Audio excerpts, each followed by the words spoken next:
अस्सलामुअलैकुम। आज मैं ऑल टाइम सबका फेवरेट पोटैटो स्नैक की बहुत ही अमेजिंग रेसिपी लेकर आई हूँ, जो हर घर में बनाई जाती है और सबकी बहुत ही फेवरेट होती है, एकदम क्रिस्पी और टेस्टी। तो चलिए देख लेते हैं हम ये बहुत ही कम सामान के साथ घर में कैसे बनाएंगे और ये स्नैक्स क्रिस्पी कैसे बनेंगे, हम इसमें क्या चीजें शामिल करेंगे। तो अगर ये आज की रेसिपी आपको पसंद आए तो लाइक कीजिए, शेयर कीजिए। एकदम क्रिस्पी न्यू स्टाइल से पोटैटो स्नैक्स बनाने के लिए सबसे पहले ये हमने 3 अदद आलू लिए हैं। हम इस तरह रफली कटिंग कर लेंगे। इस तरह हम दरमियाने साइज के ये पीसेस में कट कर लेंगे। ये आप देख सकते हैं, ये हमने पोटैटो को कटिंग कर लिया है। अब हम बॉईल करेंगे। अब हम इसमें खुला सा पानी डालकर पोटैटो को बॉईल करेंगे। अब हम इसमें आधा टीस्पून नमक ऐड कर देंगे ताकि आलूओं के अंदर अच्छा सा टेस्ट आ जाए। ये आप देख सकते हैं, आलूओं को हमने बहुत ही अच्छे तरीके से गला लिया है। आप आलूओं को बहुत ही अच्छे तरीके से गलाइएगा। अब हम स्ट्रेनर में डाल देंगे पोटैटो को और स्पून की मदद से हम ये पोटैटो को मैश करेंगे, क्योंकि हमें बिल्कुल पोटैटो स्मूथ ही चाहिए। ये आप देख सकते हैं, ये हम स्ट्रेनर के नीचे ये सारे पोटैटो आ गए हैं। ये आप देख सकते हैं, पोटैटो हमारे एकदम स्मूथ तैयार हो गए हैं। अब हम इसमें डाल देंगे हरा धनिया। हरे धनिया को हमने बिल्कुल बारीक चॉप कर लिया है। और अब हम इसमें स्पाइसेस ऐड करेंगे। आधा चम्मच हम इसमें नमक ऐड करेंगे और आधा चम्मच हम इसमें काली मिर्च का पाउडर ऐड करेंगे।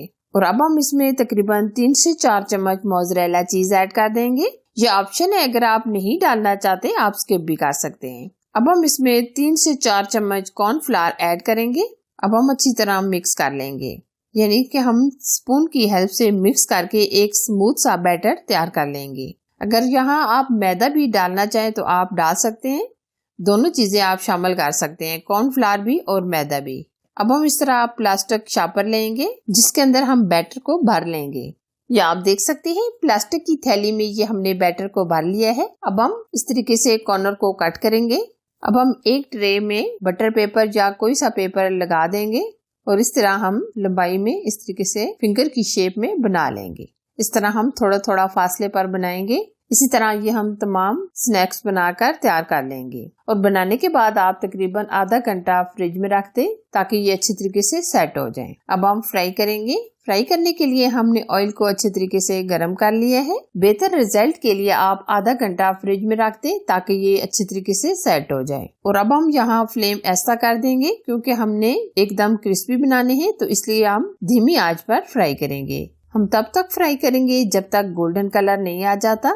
थोड़ी थोड़ी देर के बाद हम इस तरह मिक्स करते रहेंगे। ये आप देख सकते हैं, माशाल्लाह परफेक्ट हमारे ये स्नैक्स रेडी हो चुके हैं।